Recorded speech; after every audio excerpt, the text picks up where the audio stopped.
안녕하세요. 선목교회 성도님들 청년부 담당 최진우 전도사입니다. 다음 주 주일에는 선목교회 후임 목사님을 투표하는 중요한 날입니다. 선목교회 세례 교인이라면 누구나 투표를 할 수 있습니다. 이번 주 기도하시면서 잘 준비하시고 오셔서 꼭 투표하시길 바랍니다. 2022년 11월 22일 화요일 큐티 방송을 시작하겠습니다. 하나님 아버지, 오늘도 하나님의 말씀을 들려주시고 우리가 하루를 살아갈 힘을 더하여 주시옵소서. 감사합니다. 예수님의 이름으로 기도합니다. 아멘. 네, 오늘 하나님께서 우리에게 주시는 말씀은 출애굽기 35장 20절에서 29절까지의 말씀입니다.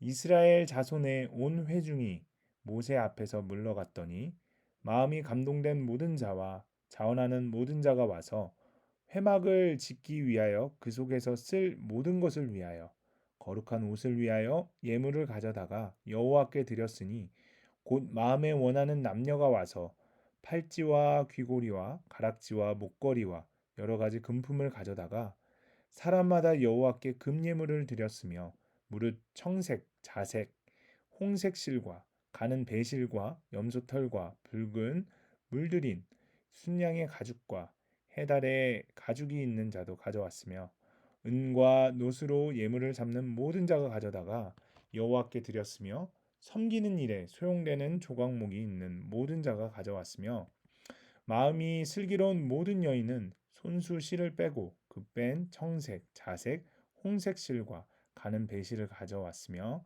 마음의 감동을 받아 슬기로운 모든 여인은 염소털로 실을 뽑았으며 모든 족장은 호마노와 및 애복과 흉패에 물릴 보석을 가져왔으며 등불과 관유와 분향할 향에 소용되는 기름과 향품을 가져왔으니 마음에 자원하는 남녀는 누구나 여호와께서 모세의 손을 빌어 명령하신 모든 것을 만들기 위하여 물품을 드렸으니 이것이 이스라엘 자손이 여호와께 자원하여 드린 예물이니라. 아멘. 네, 본문을 설명하겠습니다. 오늘 본문을 요약하자면 이스라엘 온 회중이 모세 앞에서 물러가고 마음에 감동된 자와 자원하는 자가 성막 건축을 위한 각종 예물을 가져다가 여호와께 드립니다. 모세는 백성이 자발적으로 드린 예물의 내역을 밝히고 그들이 이 모든 것을 자원함으로 즐거이 바쳤다고 합니다. 좀 더 자세히 본문을 살펴보겠습니다. 오늘 본문 전체는 이스라엘 민족이 회목을 짓기 위하여 자원하는 마음으로 물자를 바쳤음을 이야기합니다. 여기서 주목해야 할 몇 가지 사실이 있습니다. 먼저 그들이 자원하는 마음으로 즐겁게 드렸다는 것입니다. 자원하는 모든 자라는 말이 나오고 마음에 원하는 남녀라는 말도 나옵니다. 이렇게 자원하는 마음으로 물자를 바친 것은 과거에 잘못했던 것을 원통히 여기면서 이제는 회개하는 자로서 하나님께 열심을 다해 바치는 행동이기도 합니다.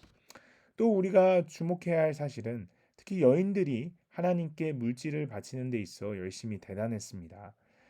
여자들이 귀고리와 가락지와 목걸이 같은 것을 바쳤는데 그것은 큰 정성이었습니다. 그리고 마지막으로 각기 형편대로 정성을 다해 바쳤다는 사실도 중요합니다. 네, 그 다음은 적용입니다. 오늘 우리가 처음으로 적용할 부분인데요. 마음이 감동된 자와 자원하는 자들이 성막을 짓는 데 필요한 모든 예물을 여호와께 드립니다. 여기서 마음이 감동된 자와 자원하는 자는 같은 이스라엘 공동체를 일컫는 것으로 마음의 자원함이 하나님의 감동하심의 결과로 나타났음을 의미합니다. 즉, 이스라엘 백성이 자원하여 성막 건축을 위한 예물을 드릴 수 있었던 것은 하나님이 그들의 마음을 감동시키셔서 그들이 가진 것을 기꺼이 드릴 수 있도록 하셨기 때문입니다. 내 공로가 아니라 하나님의 은혜가 역사할 때 성도는 성령의 감동으로 자원함의 예물을 드릴 수 있습니다. 하나님이 나에게 베푸신 은혜에 감사하여 자원함으로 예물을 드리고 있습니까? 우리 자신을 한번 되살펴 보았으면 좋겠습니다. 네, 두 번째 적용해야 될 부분입니다. 마음에 원하는 남녀가 팔찌와 귀고리와 가락지와 목걸이 등 여러 가지 금품을 하나님께 예물로 드립니다. 출애굽 시대에도 귀금속은 사람에게 귀하고 값어치가 있었습니다.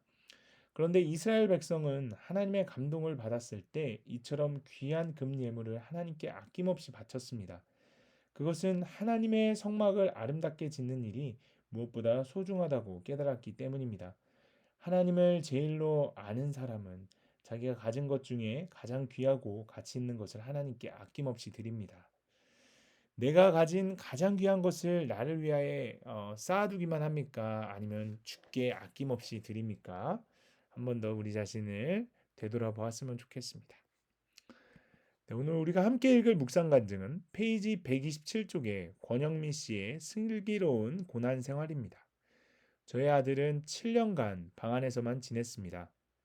저는 아들이 평범한 어린 시절을 보냈다고 생각했는데 아들은 3번의 전학과 친구들과의 관계 단절에서 오는 불안과 우울감으로 학창 시절 내내 너무도 힘들었다고 합니다. 그런 아들이 아빠의 외도로 부모 사이가 안 좋아지자 아예 방으로 숨은 것입니다. 아들은 더럽고 악취가 나는 방에서 게임과 애니메이션에 빠져 잘 씻지도 않고 라면을 주식으로 먹었습니다. 설득을 하면 못 들은 척하고 협박을 하면 더 무섭게 나오는 아들에게 제가 해줄 수 있는 일은 아무것도 없었습니다. 그런 아들을 보고 있노라면 아이들이 어릴 때 제 욕심으로 다단계를 하러 다니느냐 엄마의 자리를 지키지 못한 죄가 생각나 회개가 되었습니다. 이후 하나님은 제가 회개할 때마다 말씀으로 감동을 주셨고 아직 제가 지을 회막이 있고 거룩을 위해 드릴 수 있는 예물이 있다는 말씀이 제 귀에 나팔 소리처럼 들렸습니다. 아직 제게 남은 아내의 때, 엄마의 때를 슬기롭게 살 마지막 기회를 주신 것 같아 감사했습니다. 그래서 제게 있는 청색, 자색, 홍색의 회계실을 빼서 외도하는 남편에게 가져다가 그동안 좋은 아내로 살지 못해 미안하다고 무릎을 꿇고 용서를 구했습니다. 비록 당시에는 남편이 저의 사과를 받아주지 않았지만 여호와께서 모세의 손을 빌어 명령하신 모든 것 중 한 가지를 순종한 것 같아 마음이 기뻤습니다. 그리고 남편에게 교회 부부 소그룹 모임에 함께 가자고 청했습니다. 남편은 자기는 아빠 역할을 잘하고 있다고 장담해 왔는데 변하지 않는 아들의 모습에 소그룹 모임에 참석했습니다. 그리고 6년 만에 외도를 끊게 되었습니다. 저는 아내의 역할을 다하게 해달라고 기도했는데 하나님은 남편을 돌아오게 하실 뿐만 아니라 그 모습을 본 아들의 마음에 감동을 주셔서 자기의 기름과 향품을 드리듯 아들이 예배와 소그룹 모임에도 참석하게 하셨습니다. 방 안에만 있던 아들이 7년 만에 밖으로 나와 세상에 첫 발을 내디딘 장소가 교회입니다. 그리고 처음으로 세상과 소통한 곳이 청년부 소그룹 모임이어서 너무나 감사하고 소망이 생깁니다. 긴 고난의 터널을 말씀과 공동체가 있어서 통과할 수 있었습니다. 저의 회개를 들어주신 응답해 주신 하나님을 찬양합니다라고 하시면서 이렇게 적용하셨습니다. 집에만 있는 아들에게 슬기로운 말로 쓰레기 분리 배출을 부탁하여 바깥 공기를 쐬게 하겠습니다. 아들과 함께 있는 시간을 만들어 큐티 말씀을 나누겠습니다라고 하셨습니다. 여러분들도 묵상 간증을 적어보시고 주의 분들과 함께 나눠보셨으면 좋겠습니다. 그러면 오늘 큐티 방송을 마치겠습니다. 사랑의 하나님, 나의 공로가 아닌 하나님이 주신 은혜에 감사하며 자원하는 마음으로 예물을 드리게 하옵소서. 제가 가진 가장 귀한 시간과 물질, 건강을 주께 기쁘게 드리기를 원합니다.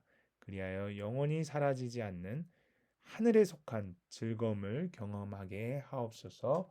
감사합니다. 예수님의 이름으로 기도합니다. 아멘.